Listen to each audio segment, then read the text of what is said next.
हाथी और चूहा। एक राज्य में एक राजा का शासन था।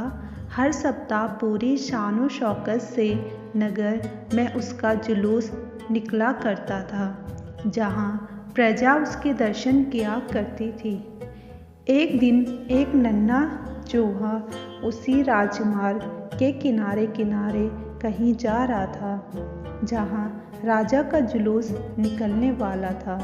वह चूहा था तो छोटा सा, मगर उसका घमंड बहुत बड़ा था और वह खुद को सर्वश्रेष्ठ और महान समझता था। कुछ देर बाद राजमार्ग से राजा का भव्य जुलूस निकला, जिसे देखने लोगों की भीड़ लगने लगी।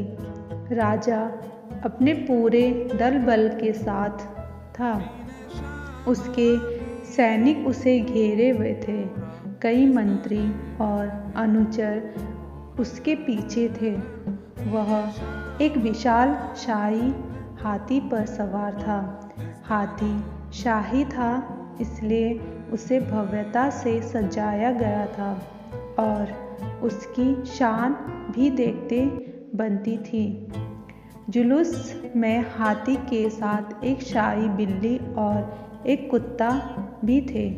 राजा का जुलूस देखने को उमड़ी भीड़ राजा के साथ साथ उसके शाही हाथी की भी प्रशंसा कर रहे थे।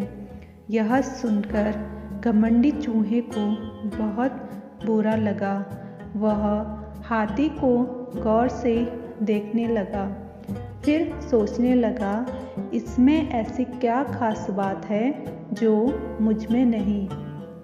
मैं भी उस जैसा ही हूँ। मेरे पास भी 2 आँखें, 2 कान, 1 नाक और 4 पैर हैं। फिर उसकी इतनी प्रशंसा क्यों?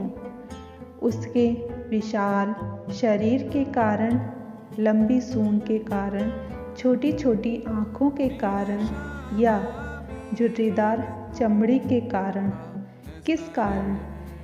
एक बार तुम लोग मुझे देख लो, उस हाथी को भूल जाओगे। मैं हाथी से ज़्यादा महान हूँ। चूहा ये सब सोच ही रहा था कि शाही बिल्ली की नज़र उस पर पड़ गई और उसकी लार टपक गई।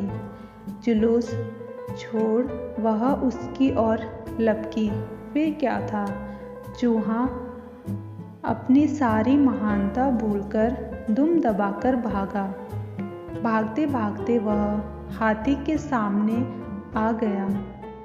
आगे बढ़ते हाथी ने उस पिद्दी से चूहे को देखा तक नहीं और अपना विशाल पैर उठा लिया।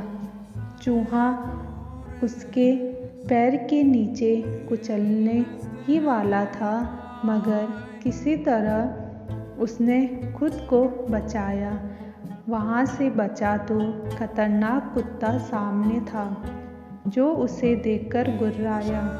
चूहा पूरी जान लगाकर वहाँ से भागा और राजमार्ग के किनारे स्थित एक छेद में घुस गया। उसका सारा घमंड उतर चुका था। उसे समझ आ चुका था कि वह इतना भी श्रेष्ठ और महान नहीं। सीख: किसी से मात्र रूप रंग की समानता हमें महान नहीं बनाती, महान हमारे गुण और कार्य बनाते हैं।